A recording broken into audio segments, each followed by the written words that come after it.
देखिए, पिछले कई सालों से एमआईएम पार्टी को गुजरात की आवाम चाहती थी कि गुजरात में भी एमआईएम पार्टी आए, और आए दिन हमें वहाँ के जो लोग हैं वो संपर्क में थे। असदुद्दीन अवैसी साहब के पास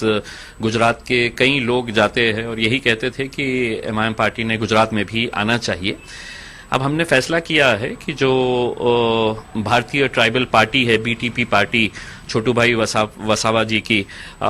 उनका और असद साहब की बातचीत हुई है और दोनों ने तय किया है कि आने वाले चुनाव के अंदर एआईएमआईएम पार्टी और बीटीपी पार्टी गुजरात की, ये दोनों मिलकर साथ में इलेक्शन लड़ेंगे। इस ताल्लुक से असद साहब ने मुझे आदेशित किया है, उन्होंने मुझे बताया है कि आप गुजरात जाए और बीटीपी पार्टी के जितने भी वरिष्ठ नेता हैं उन लोगों के साथ बातचीत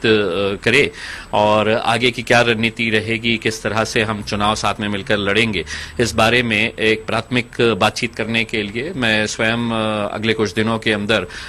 मैं गुजरात जाऊंगा और गुजरात में जाकर वहां के लोगों से हम बातचीत करेंगे, वहां की आवाम के साथ संपर्क बनाएंगे और बीटीपी के साथ हम जिस तरह का चुनाव गठबंधन करने जा रहे हैं उसके बारे में प्राथमिक जानकारी लेकर हम अपनी रिपोर्ट असद साहब को पेश करेंगे। बीजेपी के साथ लड़ाई रहेंगी आपकी? देखिए, स्वाभाविक है कि हम जहां जहां पर भी जाना चाह रहे हैं या चुनाव लड़ना चाह रहे हैं, हम चाहते हैं कि एक ऐसा गठबंधन बने कि जिससे हम मिलकर भारतीय जनता पार्टी को हरा सके। आज इस देश के अंदर भारतीय जनता पार्टी को हराना बहुत जरूरी हो गया है, इसीलिए जितनी भी छोटी बड़ी पार्टियां हैं सब एक साथ मिलकर अगर आते हैं तो यकीनन हम भारतीय जनता पार्टी को हरा सकते हैं।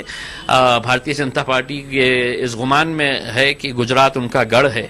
अब उस गढ़ के अंदर हम भी आ रहे हैं और हम देखेंगे कि हम भारतीय जनता पार्टी को किस तरह से वहां पर चुनौती देकर उन्हें वहां पर हरा सकते हैं। वहां पर भी रहेंगी आप? देखिए, आज देश का माहौल जिस तरह से है उस माहौल को देखते हुए लोगों का यही सोच एक बन गई है कि हम भारतीय जनता पार्टी को कैसे हरा सके, और लोगों ने एक मन बना लिया है। आप देखेंगे कि हम जब बिहार के अंदर गए तो बिहार के अंदर भी एमआईएम पार्टी को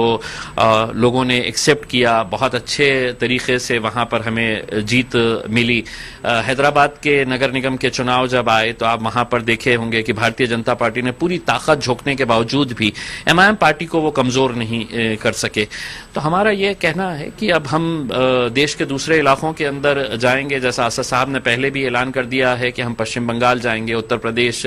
जाएंगे। तो ये समझता हूं कि गुजरात में जाना एक बहुत बड़ा अहम फैसला है और गुजरात की जनता की आवाज के ऊपर हम वहां पर जा रहे हैं, क्योंकि वहां की आवाम खुद चाहती है कि गुजरात में भी एमआईएम पार्टी ने आना चाहिए।